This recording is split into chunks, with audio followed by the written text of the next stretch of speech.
Hai great people, kembali di podcast investasi. Ngobrol santai seputar investasi hanya di BNI Asset Management.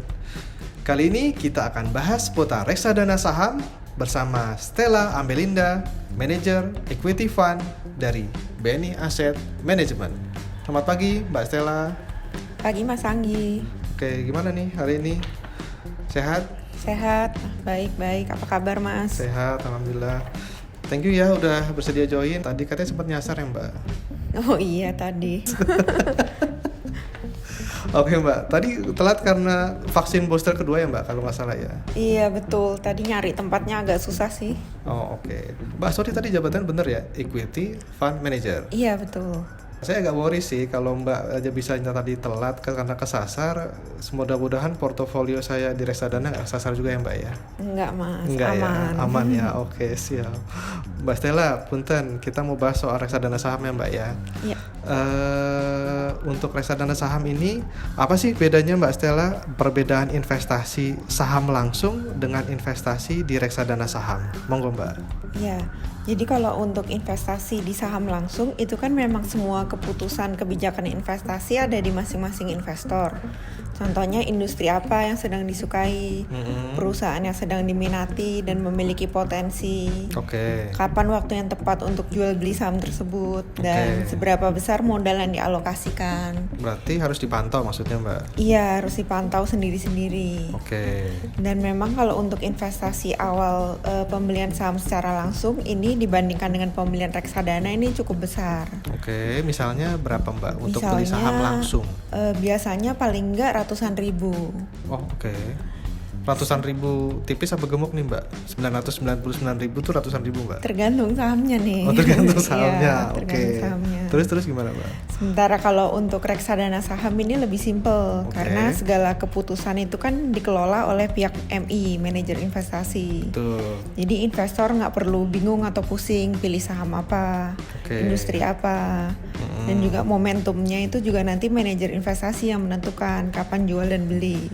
Oh, oke. Dan modal setorannya juga lebih kecil Mas. Kalau untuk reksadana itu kan dengan Rp10.000 kita sudah bisa beli.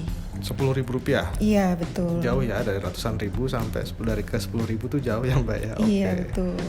Oke Mbak Stella, itu tadi bedanya Mbak ya, saham langsung sama reksadana saham. Iya. Nah terus reksadana saham ini kan termasuk jenis investasi yang punya risiko tinggi, katakanlah gitu ya. Nah boleh nggak sih reksadana saham ini diperuntukkan untuk investor tertentu alias pemula nih, misalnya seperti saya? Menurut Mbak Stella gimana? Iya. Bila investor itu tertarik ya untuk investasi pada saham dan belum siap mengambil resiko tinggi, sebetulnya reksadana saham ini memiliki resiko yang lebih rendah dibandingkan dengan investasi saham langsung. Oke. Terus? Karena dana yang dikelola ini kan menjadi tanggung jawab manajer investasi yang tugasnya memilih dan menyesuaikan momentum jual beli. Selain itu, di reksadana saham itu juga punya tingkat diversifikasi yang tinggi, Mas. Oke, berarti tanggung jawab manajer investasi seperti Mbak Stella ya? Iya. Jangan sampai kesasar lagi gitu ya Mbak ya? Iya. Siap. Terus berikutnya nih Mbak, untuk ungkapan yang tadi saya bilang reksadana saham ini kan resikonya tinggi. Iya. Terus ada ungkapan high risk high return Mbak. Nah, apakah hal ini berlaku untuk reksadana saham untuk performa dari tahun ke tahun lah katakanlah? Menurut Mbak Stella gimana?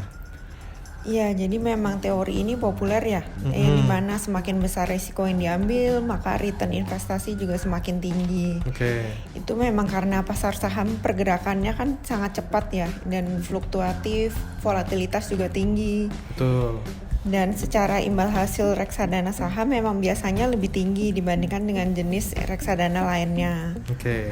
Tapi memang perlu diingat juga kalau resiko di reksadana saham ini juga lebih tinggi. Oke. Karena di mana tone market misal lagi negatif, biasanya pasar saham terkoreksinya lebih dalam dibandingkan dengan pasar keuangan yang lain. Oke, berarti boleh nggak istilahnya saya ganti high risk high volatility Mbak?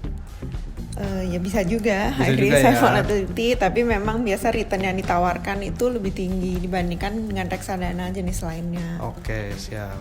Oke, great people, itulah tadi ngobrol santai kita bersama Stella Amelinda, Ikuti kelanjutannya hanya di Podfest BNI Asset Management. Better Future, Invest Now.